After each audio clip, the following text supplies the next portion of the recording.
طاہرہ شریف کی 65 سالہ والدہ ان سینکڑوں افراد میں سے ایک ہیں جو اسلام آباد کے سب سے بڑے سرکاری اسپتال پمز میں کووڈ-19 وارڈ میں زیر علاج ہیں۔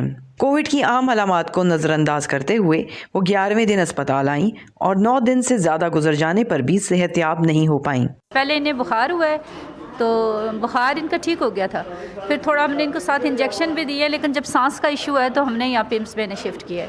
پرسوں ان کو بہت زیادہ جب پرابلم ہوئی ہے، آکسیجن سیچوریشن بہت لو ہو گئی ہے، تب انہوں نے یہ بایو پائپ ہے جو ایک یہ لگایا ہوا ہے۔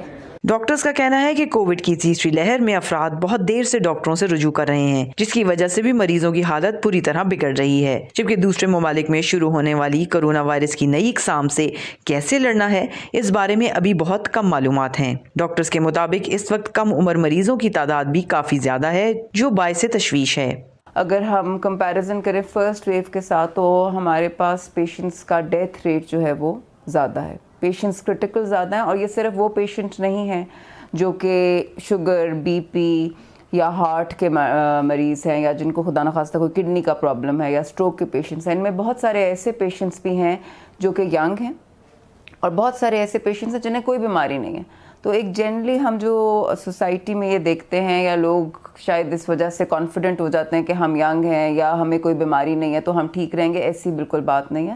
ڈاکٹرز کا یہ بھی کہنا ہے کہ پاکستان میں ویکسینیشن شروع ہونے سے یہ توقع نہیں کی جا سکتی کہ کرونا کے کیسز کی تعداد فوراً کم ہو جائے گی۔ سوسائٹی میں ایٹ لیسٹ 80% لوگ ویکسینیٹ ہو جائیں گے، اس ٹائم پہ ویکسینیشن کا امپیکٹ ضرور آنا چاہیے کہ کیسز میں کمی آئے، لیکن جب تک ایسا نہیں ہوتا تب تک ہمیں اپنے میجرز کنٹینیو کرنے ہیں۔ کووڈ سے بچاؤ کی ویکسین کا عمل ملک بھر میں جاری ہے، جس کی وجہ سے اسپتالوں کے عملے پر دباؤ مزید بڑھ گیا ہے۔ ڈائریکٹر جنرل ہیلتھ سروسز اسلام آباد کا کہنا ہے کہ صورتحال کافی پریشان کن ہے، کیونکہ اکثر اسپتال اس وقت اپنی آدھی سے زیادہ گنجائش پر کام کر رہے ہیں۔ بہت سارے پیشنٹس کو ہائی انرجی کنسنٹریشن چاہیے ہوتی ہے، وہ بھی ایک بہت بڑا ایشو بن جاتا ہے۔ آپ کو پتہ ہے پچھلی فیز میں جب جون جولائی میں آکسیجن کی کمی پڑ گئی تھی، تو ہمیں پرائیویٹ اور پبلک ملا کے تقریباً 15 ہاسپٹل اسلام آباد میں بنتے ہیں، جس میں 50% سے زیادہ اس وقت جو آئی سی یو بیڈز ہیں اور وینٹیلیٹرز ہیں وہ آکوپائی ہو چکے ہیں۔ سو ابھی ظاہر ہے شدید کمی مزید پڑنے والی ہے اگر پیشنٹس کی تعداد اسی ریشو سے بڑھتی رہی۔ طاہرہ کی والدہ جیسے دیر سے اسپتال آنے والے مریضوں کو ڈاکٹرز یہی مشورہ دے رہے ہیں کہ وہ بیماری کے شدید ہونے کا انتظار نہ کریں۔